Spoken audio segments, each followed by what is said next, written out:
Hi friends, welcome back to Honey Bee Cooks. അപ്പോൾ ഇന്നത്തെ recipe ഒരു മധുര പച്ചടിയുടെ റെസിപ്പിയാണ്, പൈനാപ്പിൾ പച്ചടി. അപ്പോൾ ഇത് എല്ലാവർക്കും അറിയായിരിക്കും, എന്നാലും ഞാനുണ്ടാക്കുന്ന ആ ഒരു പച്ചടിയാണ് ഞാനിവിടെ ഷെയർ ചെയ്തിരിക്കുന്നത്. അറിയാത്തവർക്കായിട്ട് ഷെയർ ചെയ്തിരിക്കുന്നു. അപ്പോൾ നമുക്ക് വീഡിയോയിലേക്ക് പോകാം.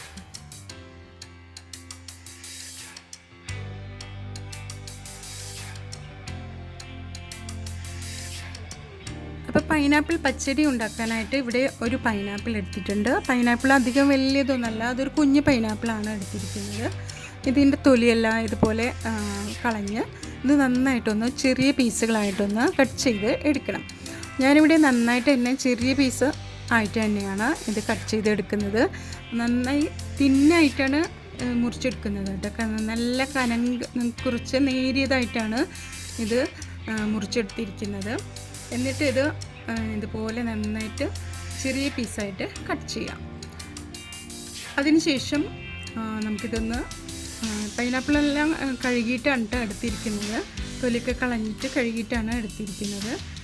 ഇനി നമുക്ക് ഇതെല്ലാം കൂടെ ഒന്ന് നന്നായിട്ടൊന്ന് വേവിച്ചെടുക്കാം.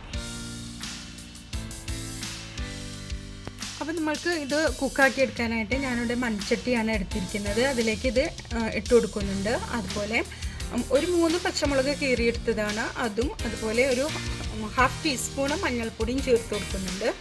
ആവശ്യത്തിനുള്ള വെള്ളം ഒഴിച്ചു കൊടുത്ത് ഉപ്പും ഇട്ട് കൊടുത്തിട്ട് ആവശ്യത്തിനുള്ള ഉപ്പും ഇട്ട് കൊടുത്ത് ഇതൊന്ന് ഞാനിവിടെ നന്നായിട്ടൊന്ന് വേവിച്ചെടുക്കുന്നുണ്ട്. ഇത് വേവിച്ചെടുക്കാനായിട്ട് കുക്കർ ഉപയോഗിക്കാം. ഞാനിവിടെ മൺചട്ടിയാണ് എടുത്തിരിക്കുന്നത്. അപ്പോഴേക്കും നമുക്ക് അരപ്പൊന്ന് തയ്യാറാക്കാം. ഞാനിവിടെ കുറച്ച് നാളികേരം എടുത്തിട്ടുണ്ട്. അതുപോലെ ഒരു പച്ചമുളകും ചെറിയ ഉള്ളി ഉണ്ടെങ്കിൽ അതാണ് ഏറ്റവും നല്ലത്. അതുപോലെ ഒരു 1/4 ടീസ്പൂൺ കടുകും കൂടെ ഇട്ട് കൊടുക്കുന്നുണ്ട്. ജീരകം വേണ്ടവർക്ക് ചേർത്ത് കൊടുക്കട്ടെ, ഞാൻ ചേർത്ത് കൊടുത്തിട്ടില്ല. ഇനി നമുക്കിതെങ്ങനെയാണ് കുക്കായൊന്നും നോക്കാം. അപ്പോൾ ഇവിടെ ഏകദേശം കുക്കായി വരുന്നുണ്ട്. ഇനി ഒന്നുകൂടെ ഒന്ന് നമുക്ക് കുക്കാക്കിയെടുക്കാം. അതിനായിട്ട് ഒന്ന് അടച്ചു വെച്ച് കൊടുക്കാം.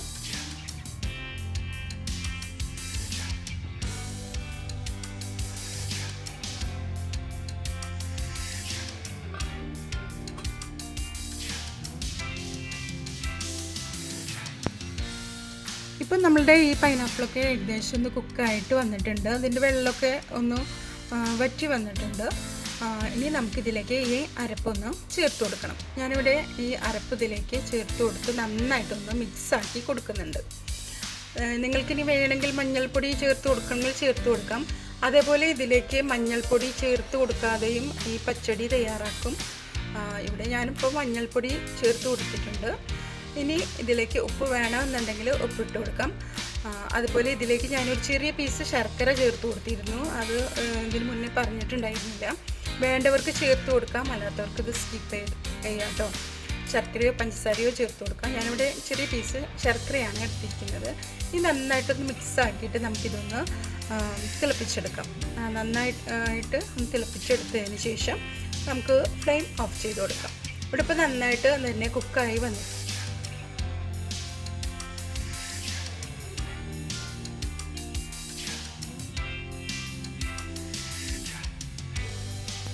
പച്ചടി ഇവിടെ ഇപ്പോൾ റെഡി ആയിട്ടുണ്ട്. ഇനി നമുക്ക് ഫ്ലെയിമെല്ലാം ഓഫ് ചെയ്ത് കൊടുക്കണം.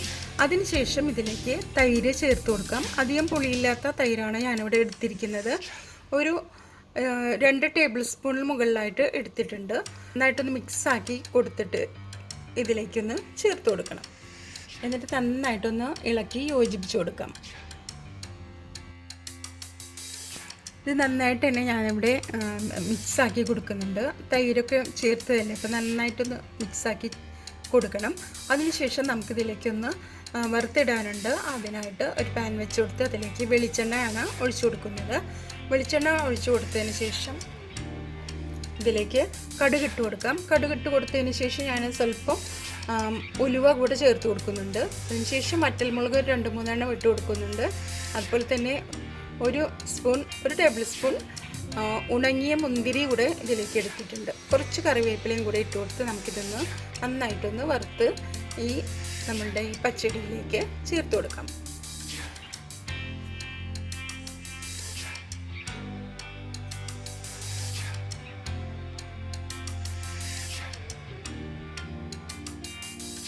ഇവയെല്ലാം വറുത്തതിന് ശേഷം പച്ചടിയിലേക്ക് ചേർത്ത് കൊടുത്തതാണ്. നമ്മുടെ പച്ചടി നല്ല സൂപ്പറായിട്ട് തന്നെ വന്നിട്ടുണ്ട്. അപ്പോൾ അറിയാത്തവരെ ഉണ്ടെങ്കിൽ ഒന്ന് ട്രൈ ചെയ്ത് നോക്കണം. ഫീഡ്ബാക്കെല്ലാം അറിയിക്കുക.